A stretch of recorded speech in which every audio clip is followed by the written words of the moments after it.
బురద జల్లడం టీడీపీ లేకపోతే చంద్రబాబు పవన్ కళ్యాణ్ ఎల్లో మీడియా పని అయితే దాన్ని కడుక్కోవడం లేదు, తప్పు జరగలేదు, ఇది వాస్తవాన్ని చెప్పుకోవడం వైఎస్ఆర్సీపీ పని అన్నట్టుగా తయారైంది. ఎంతకాలం ఇది? అసలు ఎలా బయటపడతారు? ఎన్నికలకు ముందు అదే, ఎన్నికల తర్వాత వాళ్ళ చేతిలో అధికారంలోకి వచ్చినా సరే అప్పుడు కూడా వదలట్లేదు. సేమ్ ఒకే రకమైనటువంటి ఆయుధాన్ని వైఎస్ఆర్సీపీ పైన ప్రయోగిస్తోంది. అంటే ఈశ్వర్ గారు అప్పుడు ఇప్పుడు ఒక కామన్ పాయింట్, వైఎస్ఆర్సీపీ అధికారంలో ఉన్నప్పుడు మళ్ళా మనం అధికారంలోనికి రాకపోతే ఏమైపోతామన్న భయంతో రకరకాల ప్రచారాలు చేశారు. ఇప్పుడు అధికారంలోకి వచ్చిన తొలి రోజు నుండి మళ్ళీ జగన్ వస్తాడేమో అని భయపడుతున్నారు. అంటే అప్పుడు ఇప్పుడు ఒక భయం అనేది కామన్ గా ఉంది. ఈ భయం అనేది ఎందుకు ఉంది అంటే సరైన పరిపాలన అందించడం లేదు కాబట్టి. ప్రజలు మన వైపు ఉన్నారు, మనం ప్రజలకు మంచి చేస్తున్నాం అన్నప్పుడు ఈ టాక్టిక్స్ అన్ని అవసరం లేదు. ఫెయిర్ గా. కానీ ఒక విషయం సార్, ఎన్నికలకు ముందు చేసినటువంటి దుష్ప్రచారాలు ప్రజలు చాలా వరకు నమ్మారా లేదా? వీళ్ళు సరిగా కౌంటర్ ఇవ్వకపోవడం వల్ల నమ్మారు. ఇప్పుడు కూడా అదే ఆయుధాన్ని వాడుతున్నారంటే దీన్ని కూడా కొంతవరకు నమ్మే అవకాశం ఉంటుంది కదా. ఇప్పుడు నమ్మే అవకాశం ఉంటుంది ఈశ్వర్ గారు, మీరు చెప్పినట్టు నమ్ముతారనేది గ్యారెంటీనే. వైఎస్ఆర్సీపీ దానికి తగ్గట్టు జాగ్రత్తలు తీసుకోవాలి. కాకపోతే ఏంటంటే ఎప్పుడైనా కానీ ఎక్కువ ప్రచారం చేయడానికి స్కోప్ ప్రభుత్వానికి వ్యతిరేకంగా చేసే ప్రచారం అనేది ప్రజలకు బాగా వెళ్తుంది. ఓకే, అధికారంలో ఉన్నారు కాబట్టి ఇలాంటి తప్పులు చేయగలుగుతారు. కానీ పని కట్టుకొని ప్రతిపక్షాన్ని టార్గెట్ చేస్తోంది తెలుగుదేశం పార్టీ. కానీ ఇవన్నీ ఎప్పటికప్పుడు బయటకు వచ్చేస్తూ ఉన్నాయి. అవును, మీరు బాగా గమనిస్తే ఆదాని జగన్మోహన్ రెడ్డి లంచాలు తీసుకున్నారు అని చెప్పి ప్రచారం చేస్తారు. అవును, మొన్న ప్రెస్ మీట్ పెట్టి మంత్రులు ఇద్దరు అలాంటి ఆధారాలు ఉంటే బయటకు వచ్చేవి కదా, లేదు అందుకే మేము ఆదానితో మళ్ళీ ఒప్పందాలు చేసుకుంటున్నాం అని చెప్పేశారు. ఇదే పత్రికలంతా ఆదాని అనే వ్యక్తి ఆంధ్రప్రదేశ్ ను వీడి వెళ్ళిపోతేనే ఆంధ్రప్రదేశ్ బాగుపడుతుంది, లేకుంటే ఆదాని అనే వ్యక్తి కేవలం దోచుకోవడానికి ఇక్కడికి వచ్చారని ప్రచారం చేశారు ఇదే మీడియా సంస్థలు. అవును, మొన్న కొందరు మీడియా మిత్రులు కలిసినప్పుడు ఎందుకు ఆ మీడియా సంస్థలు మరీ ఇంతగా ఎప్పుడూ లేని విధంగా ఏకపక్షంగా పూర్తిగా అది నిజమా అబద్ధమా మనకి సంబంధం లేదు, వైసీపీ మీదకి తోసేయాలన్నట్టుగా ఎందుకు పనిచేస్తున్నాయన్నప్పుడు ఒక ఆయన కారణం చెప్పాడు ఒక జర్నలిస్ట్ గారు. ఏంటంటే భయం ఉంది, మీడియాలో కూడా భయం ఉంది. తెలుగుదేశం పార్టీ అధికారంలోకి వచ్చేసిన తర్వాత తెలుగుదేశం పార్టీ కార్యకర్తలు నాయకులు అంతా ఇక మనం రాజ్యాన్ని గెలిచేసాం, సుదీర్ఘంగా అధికారంలో ఉంటామన్న ఉద్దేశంతో వచ్చిన తొలి రోజుల్లోనే వెళ్లి సాక్షి ఆఫీసులన్నీ తగలబెట్టారు, సాక్షి కార్యాలయాల మీద దాడులు చేశారు. రేపు ప్రొద్దున వైఎస్ఆర్సీపీ అధికారంలోనికి వస్తే ఆ ట్రీట్మెంట్ మాకుంటుందేమో అని కొన్ని మీడియా సంస్థలు భయపడుతున్నాయి. అందుకనే ఇక పూర్తిగా తెగించి తెలుగుదేశం పార్టీతో కలిసి మరి ఏదో విధంగా మళ్ళీ తెలుగుదేశం పార్టీని గెలిపించాలన్న ప్రయత్నం అయితే పెద్ద ఎత్తున చేస్తూ ఉన్నారు అనేది చెప్తున్నారు. ఈ కేసులు పెట్టిన విధానం చూడండి, పొట్టేళ్లు నరికి విందిచ్చారని కూడా 3-4 చోట్ల కేసులు పెట్టారు జగన్మోహన్ రెడ్డి గారి పుట్టినరోజు సందర్భంగా. వీటన్నిటిని చూసి గ్రామీణ ప్రజలు నవ్వుకుంటున్నారు. వీటన్నింటిని ఆపరేట్ చేస్తున్న పై స్థాయి వాళ్ళకు అసలు గ్రామీణ ప్రాంతాలు గ్రామీణ వాతావరణం అంటే ఏంటో తెలియదా? చంద్రబాబు నాయుడు గారికి అయితే తెలుసు కదా ఇవన్నీ. అంటే తెలియని వాళ్ళు ఎవరైనా ఆపరేట్ చేస్తున్నారేమో పరిపక్వత లేకుండా అన్న ఒక అభిప్రాయం చర్చ నడుస్తుంది. ఇప్పుడు బహిరంగంగా జంతు బలి నిషేధం తెలుసు అందరికి, అసలు జంతువులు చంపడం కూడా కరెక్ట్ కాదు.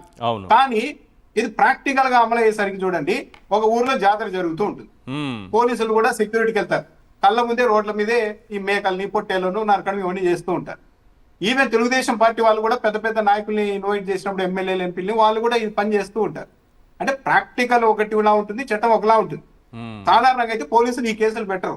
కానీ మన ఎందుకు పెట్టారు? 3-4 చోట్ల పొట్టేళ్లు నరికారు, విందిచ్చారు అని అంటే ఇంకో ఆప్షన్ లేదు. ఆ స్థాయిలో వీళ్ళ మీద ఒత్తిడి ఉంది అన్నది చాలా క్లియర్ గా అర్థమైపోతుంది.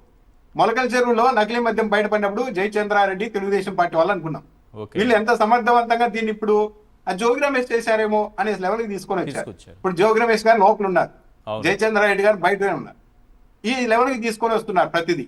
పల్నాడులో 2 హత్యలు జరిగితే ఆ తెలుగుదేశం పార్టీ వాళ్ళే చంపుకున్నారని ఎస్పీ కూడా అప్పుడే చెప్తే ఆ మరుసటి రోజు ఈనాడు పత్రిక కూడా మన వాళ్ళే తెలుగుదేశం పార్టీ వాళ్ళే 2 వర్గాలుగా విడిపోయి కొట్టుకొని చంపుకున్నారని చెప్తూ ఉంటే పిన్నెల రామకృష్ణారెడ్డి గారిని ఆయన సోదరుని జైల్లో పెట్టారు ఆ కేసు. టీటీడీ వేదికగా చూడండి, బిఆర్ నాయుడు గారు 2015లో తెలుగుదేశం పార్టీ వాళ్ళే కాంట్రాక్ట్ ఇచ్చారు నగిరికి సంబంధించిన తెలుగుదేశం పార్టీ అనుబంధ వ్యక్తికే పట్టు శాలువాలు సప్లై చేయడానికి. మొత్తం కాంట్రాక్ట్ విలువ 54 కోట్లు. టీటీడీ చైర్మన్ గా ఉన్న బిఆర్ నాయుడు గారు ఏమని ట్వీట్ పెడతారు? వైసీపీ హయాంలో జరిగింది ఈ స్కామ్ విలువ 90 కోట్లు అని పెడతారు ట్వీట్. అంటే ఎప్పుడైనా మనం చూసామో ఒక తిరుమల టీటీడీ చైర్మన్ గా ఉన్నవాళ్ళు, సరే రాజకీయ పార్టీల వైపు నుంచి వెళ్తూ ఉంటారు, కానీ వాళ్ళు ఎప్పుడైనా కానీ ఒకసారి చైర్మన్ అయిన తర్వాత ఇలా ఒక రాజకీయ పార్టీని దెబ్బకొట్టడం కోసం ఒక ఎజెండా పెట్టుకొని ఇలా అవాస్తవాలు ట్వీట్ చేయడం ఎప్పుడైనా చూసామా? బిఆర్ నాయుడు గారు చేస్తూ ఉన్నారు. అంటే ప్రతిదీ కూడా ఒక ప్లాన్డ్ గా ఒక పద్ధతి ప్రకారం వైసీపీ మీద నెట్టాలి అన్న ఒక ప్రయత్నం చేశారు. ఈ ఇష్యూని చూస్తే దళిత గర్భిణీ మహిళ పైన దాడి దాడి దాడి అంటూ పెట్టారు. అతను కూడా దళితుడే, ఆ విషయం మాత్రం బయటికి చెప్పారు. చివరకు అతని చేయి మీద పీకే అంటే పవన్ కళ్యాణ్ గారు టాటూ ఉన్నా సరే అవును. కొట్టారు అంటే, అతన్ని అలాగే ట్రీట్ చేశారు అంటే మరి ఎంత ప్రెజర్ ఉండాలి. సాధారణంగా పోలీసులు అది చూసిన తర్వాత అయినా ఓహో ఇతను ఎవరు జనసేన పార్టీ వ్యక్తిలా ఉన్నారే అని అప్పుడైనా వెనక్కి తగ్గాలి. అది కూడా తగ్గకుండా వాళ్ళు ముందుకు వెళ్ళిపోయి బుల్రోజ్ చేసి అతన్ని కొట్టి రోడ్డు మీద అలా ఊరేగించే పరిస్థితికి తీసుకొని వచ్చారంటే మనం దేన్నైనా మేనేజ్ చేయగలుగుతాం. అతని చేయి మీద జనసేన పార్టీ పవన్ కళ్యాణ్ గారి ఫోటో ఉండొచ్చు, పచ్చబొట్టు ఉండొచ్చు, రైట్, ఫోటోలు ఉండొచ్చు, ఏమైనా ఉండొచ్చు, కానీ మనం బుల్రోజ్ చేస్తాం అని ఒక ధీమాతో వీళ్ళు ముందుకు వెళ్తున్నట్టుగా ఉన్నారు. అయితే వైఎస్ఆర్ కాంగ్రెస్ పార్టీ ప్రతిపక్షంలో ఉంది కాబట్టి వీళ్ళు చేస్తున్న ప్రచారాలన్నీ తేలిపోతున్నాయి. కాస్త మెల్లగా వాళ్ళది ఎప్పుడైనా చూడండి, ఫస్ట్ 2-3 రోజులు చాలా ఫోర్స్ గా ఉంటుంది తెలుగుదేశం పార్టీ అటాక్. ఇంకా నిలబడుతుందా లేదా ఈ ఎపిసోడ్ లో వైసీపీ అనే స్థాయిలో ఉంటుంది. కానీ 2-3 రోజుల తర్వాత అది మెల్లగా తేలిపోతూ ఉంటుంది. అలా అని వైసీపీ కూడా జాగ్రత్తగా ఉండాల్సిందే. ఓ 2-3 రోజుల తర్వాత ఆటోమేటిక్ గా ప్రజలకు అర్థమైపోతుంది, మనం ఏం చెప్పాల్సిన అవసరం లేదనుకుంటే మనలాగా మళ్ళీ ఇంకోసారి దెబ్బతినే అవకాశాలు కూడా ఉంటాయి. కాబట్టి జాగ్రత్తగా ఉండాల్సిందే. రైట్, వెంకటరెడ్డి గారు కన్క్లూడ్ అంటే పవన్ కళ్యాణ్ ఆల్రెడీ ఇబ్బందులు ఉంటాయని చెప్పాడు కదా, ఇబ్బందులు జనసేనలో ఓర్చుకోవాలని ఇండైరెక్ట్ గా చెప్పినట్టే. శాశ్వతంగా అధికారంలోకి రానే ఉన్నాను. శాశ్వతం కాదండి. పవన్ కళ్యాణ్ అంటే నేను ఒకటి చెప్తాను, వ్యక్తి శాశ్వతం కాదు, ఎవరు శాశ్వతం కాదు, ఒకవేళ అధికారం కూడా శాశ్వతం కాదు. ఎందుకంటే మేమే శాశ్వతంగా ఉంటాం ఆయన అనుకుంటున్నారేమో, అది కూడా శాశ్వతం కాదు. ఎప్పటికీ ఒకే పార్టీ ఉండడం అనేది శాశ్వతం కాదు. ఒకవేళ శాశ్వతంగా లేకుండా చేస్తామంటే ప్రజారాజ్యం పార్టీ లాగా ఇంకో దాంట్లో గెలిపేయాలి వైఎస్ఆర్సీపీ. మార్గమే లేదు. ఆయన శాశ్వతంగా ప్రజారాజ్యం లాగా మూసేస్తే తప్ప వేరే మార్గం లేదు సార్. శాశ్వతంగా ఇప్పుడు ఆయన లేకుండా చేస్తున్న ఎట్లా శాసనం అని అదేంటి మన శశికళ లాగా శపథం చేస్తే ఏమయ్యాడు, 2018 ఎన్నికల్లో 2 చోట్ల పోటీ చేసి 2 చోట్ల ఓడిపోయాడు. కానీ ఈ పవన్ కళ్యాణ్ శపథాలు ఎవడు పట్టించుకుంటాడు? ఇక్కడ క్లియర్గా ఏంటి, రెడ్ బుక్ అనేటటువంటి పిచ్చి కుక్క. నేను నారా లోకేష్ గారిని అంటల్లా, ఆయన చేతిలో ఉన్న రెడ్ బుక్ అంటా ఉన్నా, మళ్ళీ మార్క్ మై వర్డ్స్, ఆ పిచ్చి కుక్క ఎటు పడితే అటు వెళ్ళిపోతుంది. ఎందుకు, మనం పిచ్చోడి చేతిలో రాయి ఉంటుంది, ఆ రాయి పిచ్చోడు ఎటు ఇస్తుంటాడో తెలియదు. ఇప్పుడు రెడ్ బుక్ అనేది ఒకరోజు జర్నలిస్టుల మీద కొలుతారు, ఓ రోజు YSR Congress party social media యాక్టివిస్టుల మీద కొలుతారు, ఇంకో రోజు వైఎస్ఆర్ కాంగ్రెస్ పార్టీ నాయకుల మీద కొలుతారు, ఓ రోజు ఉద్యోగస్తుల మీద కొలుతున్నారు, ఓ రోజు ఐఏఎస్లు, ఇంకో రోజు ఐపీఎస్లు. ఇప్పుడు జనసేన వాళ్ళ వంతు వచ్చింది. జనసేన వాళ్ళ మీదకి వాళ్ళు వదిలారు. ఆయన అన్నాడు యోగి ఆదిత్యనాథ్ ట్రీట్మెంట్ అన్నాడు కదా, ఇప్పుడు జనసేనకి ఇచ్చారు యోగి ఆదిత్యనాథ్ ట్రీట్మెంట్. ఇప్పుడు దీనికి ఏం సమాధానం చెబుతాడు?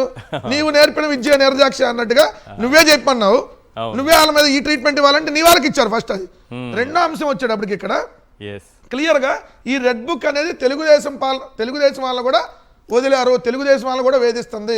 దానికి ఎగ్జాంపుల్ నవంబర్ 26వ తారీఖు 2025 మీరు ఆంధ్రజ్యోతి పత్రికలు చూస్తే డైరెక్ట్ గా లోకేష్ దగ్గరికి వెళ్ళి ఆళ్లగడ్డ తెలుగుదేశం వాళ్ళు కంప్లైంట్ ఇచ్చారు. ఆళ్లగడ్డ నియోజకవర్గం సిరివెల్లలో రవిచంద్రారెడ్డి అనే టీడీపీ కార్యకర్తపై పోలీసులు అత్యంత అమానుషంగా ప్రవర్తించారని, ఊర్లోకి కూడా వెళ్ళనివ్వకుండా అప్రకటిత ఆంక్షలు పెట్టారని, సొంత అక్క చనిపోయినా తెలుగుదేశం పార్టీ కార్యకర్త వాళ్ళ సొంత అక్క చనిపోయినా ఊర్లోకి వెళ్ళనివ్వలేదని, ఆయన భార్య క్యాన్సర్తో బాధపడుతున్నా కనికరం లేకుండా వ్యవహరిస్తున్నారని జోనల్ కోఆర్డినేటర్లు లోకేష్ చుట్టుకి తెచ్చారు. అంటే ఈ రెడ్ బుక్ అనే పిచ్చి కుక్క తెలుగుదేశం వాళ్ళని కూడా కరుస్తుంది. ఇది ఎవరి మీద వెళ్తే వాళ్ళకి ఇది అసలు తీసుకురాకూడదు. ఇది డైరెక్ట్ గా మీరు ఆంధ్రజ్యోతి టీడీపీ ప్రధాన కార్యాలయంలో అర్జీలకు లోకేష్ అభివాదం అర్జీదారులు కానీ దాంట్లో మీరు నవంబర్ 25 ఆంధ్రజ్యోతిలో వచ్చింది చూడండి. వాళ్ళ భార్య క్యాన్సర్ తో బాధపడుతున్నా ఊరికి వెళ్ళని ఇట్లా తెలుగుదేశం అండి. అంటే అక్కడ ఉన్నటువంటి నియోజకవర్గ ఇన్ఛార్జా మరి ఎమ్మెల్యేనా ఇంకా పై స్థాయి వాళ్ళ ఇతను రానిట్లేదంటే ఈ రెడ్ బుక్ వేధింపులకు తెలుగుదేశం వాళ్ళు కూడా బలైపోతున్నారని ఇక్కడ క్లియర్ గా అర్థమవుతుంది. నేను ఒకటైతే ఫైనల్ గా చెప్పదలుచుకున్నా, ఇంటి బయట మనం బోర్డులు చూస్తాం ఏమని, కుక్కలున్నాయి జాగ్రత్త అని. ఇప్పుడు ఆంధ్రప్రదేశ్ రాష్ట్ర బయట బోర్డర్లో ఏదైతే ఫ్లెక్స్లు కానీ హోర్డింగ్లు కానీ బోర్డులు కానీ పెట్టాలి. ఎందుకంటే ఏమని పెట్టాలి, ఆంధ్రప్రదేశ్ రాష్ట్రంలో రెడ్ బుక్ అనే పిచ్చి కుక్క ఉంది, తస్మాత్ జాగ్రత్త, అది ఎవరినైనా గడిచిద్ది, రాష్ట్రంలోకి అడుగు పెట్టేటప్పుడు చాలా జాగ్రత్తగా చూసుకోండి అని బోర్డులు పెట్టాల్సినటువంటి పరిస్థితి ఏర్పడింది.